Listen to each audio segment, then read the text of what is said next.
Ancient Greek painting, sculpture, and architecture have always played a large role in shaping Western culture. Even today, elements of Greek design can be seen in many modern buildings and furnishings. The same holds true for the spoken and written word. Greek writers of old have had a strong influence on Western literature, theater, and education. Few students leave high school without sampling the works of Euripides, Sophocles, or one of the other great writers of ancient Greece. Without a doubt, the Greeks loved a good play, and they spent quite a lot of time and effort creating outdoor theaters for live performances. Well, the stage and seating areas were actually carved out of the sides of hills and structured out of stone. These stone theaters were technological marvels. Without the aid of microphones, lighting, or fancy costumes, the Greeks were able to stage some of the world's greatest tragedies and comedies.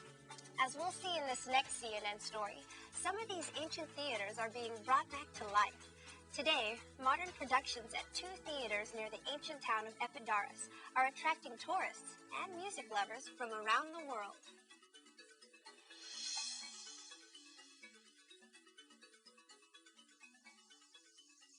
For 16 centuries, one of the most ancient of Greek theatres has lain silent, buried under an olive grove. But a quarter-century after it was discovered, 2 hours south of Athens, the smaller theatre of Epidaurus is resounding once again with music.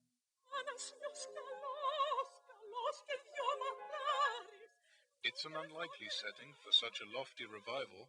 The theatre sits amid orange groves and farmhouses. I love the theatre. It's very nice, a small scale.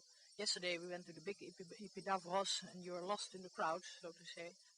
The larger theatre of Epidaurus, a few miles inland, is the biggest and best preserved Greek theatre in the world. Its annual festival has brought it international renown. But now the small theatre is being recognized as well.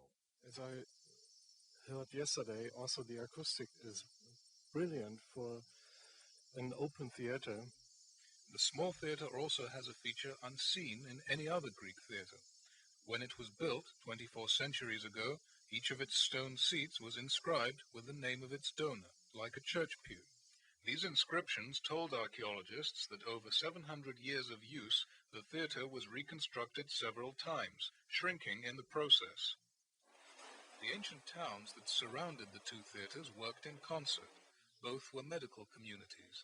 Patients from all over the Mediterranean arrived at the port to travel to the healing center inland. Today, only tourists arrive here by hydrofoil from Athens. Their numbers are now expected to rise. Ironically, the small theatre's discovery has boosted attendance at the larger one, whose annual festival had been waning in recent years. Now, the Greek government wants to encompass both theatres in a sanctuary for the arts. What we plan for the next year is this small theater to be included in the Festival of Athens and to have a program for all these theaters and other events in Greece. So once again, 2 ancient communities will be connected, this time not to heal the body, but the mind and spirit. John Psaropoulos, CNN, Ancient Epidaurus, Greece. Times have changed. Today, most people go to an air-conditioned multiplex when they want to see and hear a good story. Still, many of the elements that go into making modern screenplays can be found in the tragedies and comedies created by the Greeks. Also, live performances of music, dance, and plays are still an important part of our culture. Like the ancient Greeks before us, we recognize that what takes place on a stage with a live performer is a unique experience. It's one that cannot always be captured on film, videotape, or a CD.